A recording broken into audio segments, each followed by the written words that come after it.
Chapitre 11. Je dis donc, Dieu a-t-il rejeté son peuple? Loin de là, car moi aussi je suis israélite, de la postérité d'Abraham, de la tribu de Benjamin. Dieu n'a point rejeté son peuple qu'il a connu d'avance. Ne savez-vous pas ce que l'Écriture rapporte d'Élie, comment il adresse à Dieu cette plainte contre Israël? Seigneur, ils ont tué tes prophètes, ils ont renversé tes autels.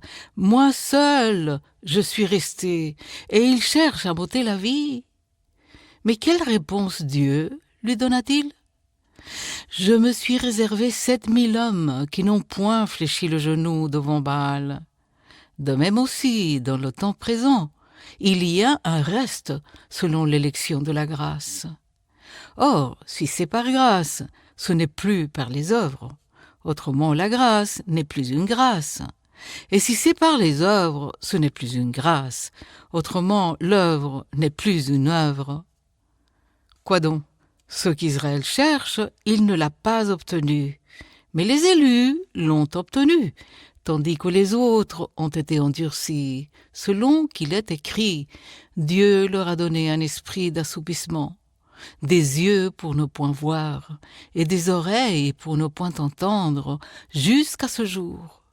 Et David dit, que leur table soit pour eux un piège, un filet, une occasion de chute et une rétribution, que leurs yeux soient obscurcis pour ne point voir, et tiens leur dos continuellement courbé.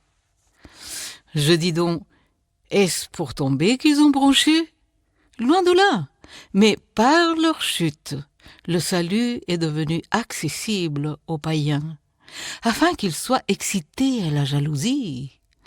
Or, si leur chute a été la richesse du monde, et leur amoindrissement la richesse des païens, combien plus en sera-t-il ainsi quand ils se convertiront tous? Je vous le dis à vous, païens, en tant qu'apôtre des païens, je glorifie mon ministère, afin, s'il est possible, d'exciter la jalousie de ceux de ma race et d'en sauver quelques-uns.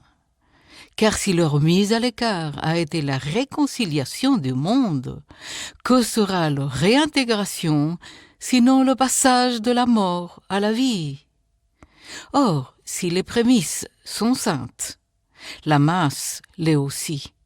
Or, si les prémices sont saintes, la masse l'est aussi. Et si la racine est sainte, les branches le sont aussi.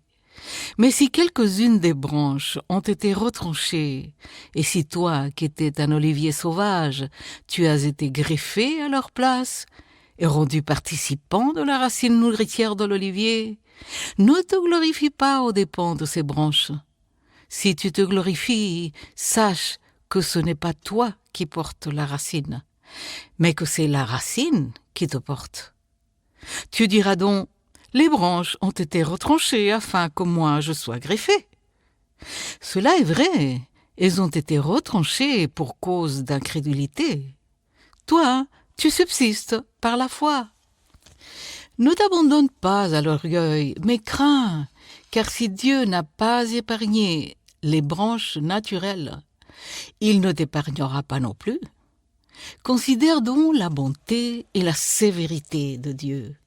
Sévérité envers ceux qui sont tombés, et bonté de Dieu envers toi, si tu demeures ferme dans cette bonté. Autrement, tu seras aussi retranché.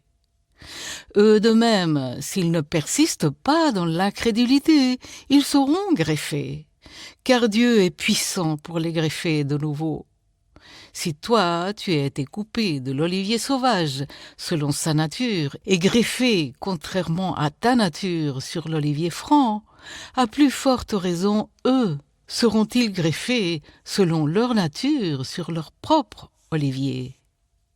Car je ne veux pas, frères, que vous ignoriez ce mystère, afin que vous ne vous regardiez point comme sages. Une partie d'Israël est tombée dans l'endurcissement jusqu'à ce que la totalité des païens soit entrée. Et ainsi tout Israël sera sauvé, selon qu'il est écrit, le libérateur viendra de Sion, et il détournera de Jacob les impiétés, et ce sera mon alliance avec eux lorsque j'ôterai leurs péchés. En ce qui concerne l'Évangile, ils sont ennemis à cause de vous. Mais en ce qui concerne l'élection, ils sont aimés à cause de leur Père. Car les dons et l'appel de Dieu sont irrévocables. De même que vous avez autrefois désobéi à Dieu, et que par leur désobéissance, vous avez maintenant obtenu miséricorde. De même, ils ont maintenant désobéi, afin que par la miséricorde qui vous a été faite, ils obtiennent aussi miséricorde. Car Dieu a renfermé tous les hommes dans la désobéissance, pour faire miséricorde à tous. Ô profondeur de la richesse, de la sagesse et de la science de Dieu, que ses jugements sont insondables et ses voies incompréhensibles. Car qui a connu la pensée du Seigneur? Ou qui a été son conseiller? Qui lui a fait des dons pour devoir être payé de retour? C'est de lui, par lui et pour lui que sont toutes choses. À lui la gloire dans tous les siècles. Amen.